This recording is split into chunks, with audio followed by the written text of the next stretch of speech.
Offer হিসাব করলে মানে শেষ করা যাবে না, অনেক অফুরন্ত। ও শুধু আমার সঙ্গে কথা বলার জন্য পাগল, ঠিক আছে, যে আমাকে শুধু দেখবে, একটু দেখলে পরে ওর প্রাণ ভরে যায়, ওর আত্মা ভরে যায়। লাইলার মতো মামলা দিব কি, লাইলার তো ওইটা আসেই না।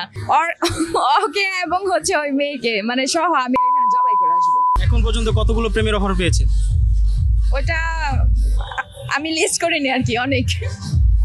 এখন অফার পেয়েছেন কতগুলো? জি, অফার পেয়েছেন কতগুলো? অফার হিসাব করলে মানে শেষ করা যাবে না, অনেক অফুরন্ত। 50-60টা তো হবেই। হ্যাঁ, যার সঙ্গে এখন রিলেশন আছে তারে। বৈশিষ্ট্য কি ভালো লাগে? ওর সুন্দর একটা মন আছে, আর ও পর্যাপ্ত পরিমাণ আমার প্রতি কেয়ারিং, অনেক ভালোবাসে আমাকে। প্রেম করার জন্য টাকা প্রয়োজন নাকি চেহারা প্রয়োজন? টাকা তো মাস্ট বি প্রয়োজন, কিন্তু তার পাশাপাশি আপনার চেহারাটাও একটু ম্যাটার করে। প্রয়োজন হলে কত টাকা প্রয়োজন? আপনাকে যদি বিয়ে করতে চায় তাহলে সেই ক্ষেত্রে তার কত টাকা আর্ন করা প্রয়োজন? মানে আমাদের ভালো থাকার জন্য মোটামুটি হচ্ছে 50,000 টাকা এনাফ। এর কম হলে সম্ভব না কেন?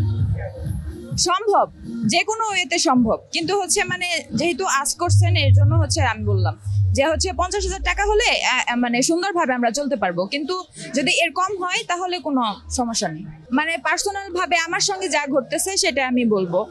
তো আমার সঙ্গে যেহেতু এরকমটা ঘটেনি, ও শুধু আমার সঙ্গে কথা বলার জন্য পাগল, ঠিক আছে, যে আমাকে শুধু দেখবে, একটু দেখলে পরে ওর প্রাণ ভরে যায়, ওর আত্মা ভরে যায়, ঠিক আছে।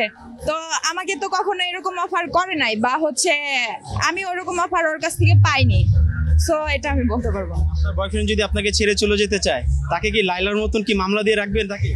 এটা কখনোই হবে না, ও কখনোই যাবে না, এটা আমি 100% শিওর। এত শিওর কিভাবে? আমি 100% শিওর দেখি ওর সঙ্গে আমি রিলেশনে গেছি। সিওরিটির কারণটা জানতে চাই। শিওরিটির কারণে এটা পার্সোনাল, এটা কিভাবে মানে হচ্ছে ওর সঙ্গে তো অনেকদিন যাবত কথাবার্তা বলতেছি, আর হচ্ছে একটা কথাবার্তা বলতে তো একটা আন্ডারস্ট্যান্ডিং হয়ে যায়। দ্যাটস ওয়াই এখন জানতে পেরেছি যে আমাকে ছাড়া ও দ্বিতীয় কোনো কিছু ভাবে না, আর হচ্ছে ওকে আমি খুবই ট্রাস্ট করি, এক কথায়। ধরেন অনবশ্য কারণবশত সে চলে গেল, তাকে কি মামলা দিবেন লাইলার মতন? কখনোই না, লাইলার মতো মামলা দিব কি, লাইলার তো ওইটা আসেই না, কিন্তু হচ্ছে যদি এরকম আনফরচুনেটলি কখনো হয়ে যায় ওকে এবং হচ্ছে ওই মেয়েকে মানে সহ আমি ওইখানে জবাই করে আসবো, একদম ছাড় হবে না। আচ্ছা, আরেকটা বিষয় জানতে চাচ্ছি, সেটা হচ্ছে যে আপনি কখনো কাউকে ধোকা দিয়েছেন বা আপনাকে কেউ ধোকা দিয়েছে? না, এরকম কখনো হয়নি। না না না, আমার মানে পেছনে অনেক ঘুরেছে, আর হচ্ছে অফারও পেয়েছি, কিন্তু কখনো রিলেশনে যাইনি। ফার্স্ট টাইম আমি ওর সঙ্গে রিলেশনে গিয়েছি, আর হচ্ছে ওরও ফার্স্ট রিলেশন আমার সঙ্গে। আম্মুর হাতে তো অনেকেই অনেক ধরনের জিনিস দিয়ে মার খায়, অনেক কিছু দিয়ে আম্মুরা মারে, আপনাকে কি দিয়ে মেরেছে? জুতো না ঝাড়ু নাকি? আম্মু হচ্ছে হাত দিয়ে বেশি দিছে, কিন্তু হচ্ছে ওনার হাতে একদিন হচ্ছে যে লারে না খন্তা, ওইটা দিয়েও একদিন দিছে। সেই অনুভূতিটা কেমন ছিল?